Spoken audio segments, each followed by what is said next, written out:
there's a great and tender feel for both Olivier and Marilyn Monroe and the period.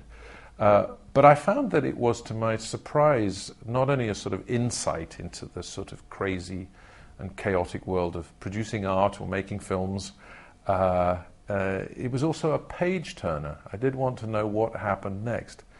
Anyway, the long and the short of it was, I found the opportunity to play this particular fictional evocation of Sir Laurence Olivier on the page in this script with this group of people and Simon Curtis directing to be finally irresistible. So I was very, very pleased to be able to do it.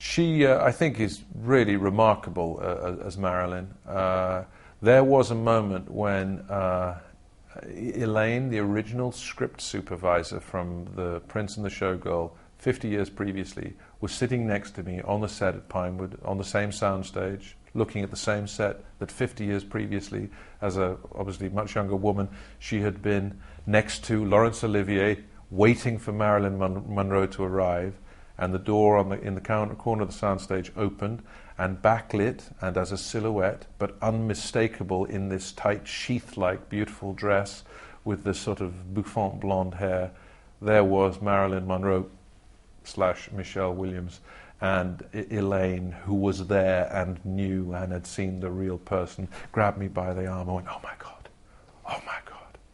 And it was a sort of chill-inducing moment as she walked slowly, wrigglingly in this very sexy, restrictive, but also, you know, very becoming dress.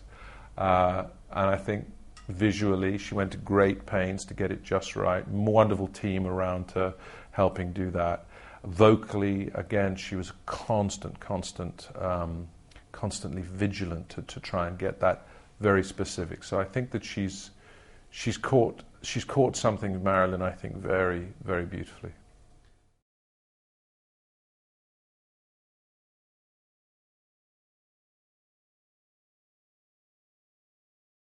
Simon Curtis has wonderful energy, great intelligence and perception. He's not afraid to give notes, and he has compassion for the actors. He understands about actors. He has great sympathy for them. He was very, very accommodating for specific requests I had about when I preferred to shoot my close-ups and things. I like to do it sooner rather than later. He was very kind about that.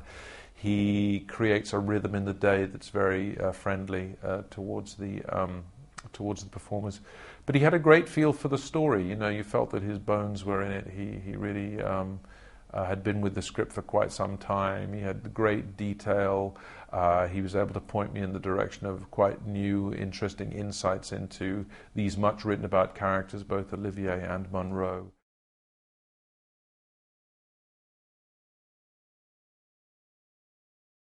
You need an actor who is charming, Eddie Redmayne for sure, beautiful. He's also a very, very handsome man, and he has great sort of sensitivity, great compassion, wonderful sort of tenderness, capacity for tenderness. So you did feel as he looked at Marilyn, you know, just the sort of ache of this young man's longing to be close, to be a friend to someone that glamorous, that amazing, and that lonely.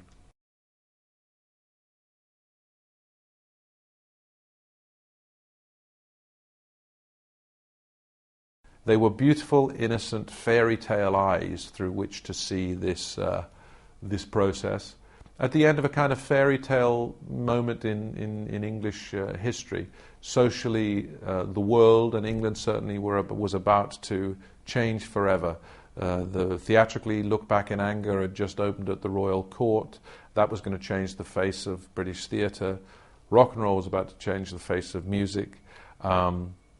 Sex was about to appear in most people's lives, in advertising, in music, in films, in a way that it had never done before. The world would be loosening its tie.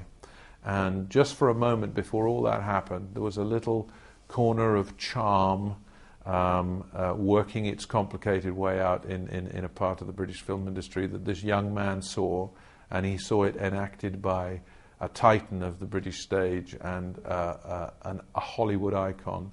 And it was a sort of a rather tender and touching and often very, very humorous battle.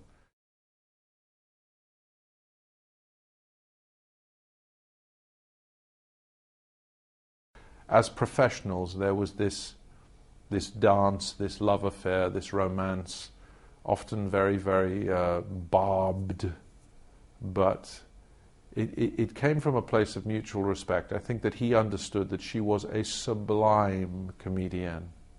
And in the end, I think, in the film, he concedes, I think, outshines him with the effortlessness of her simple comedy.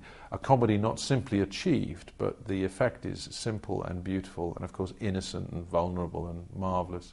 He's still utterly, utterly magnetic and brilliant to watch. But he's generous about her, and you somehow can feel, in the way he looks at her sometimes, a man who doesn't understand her, but my God, does he admire her.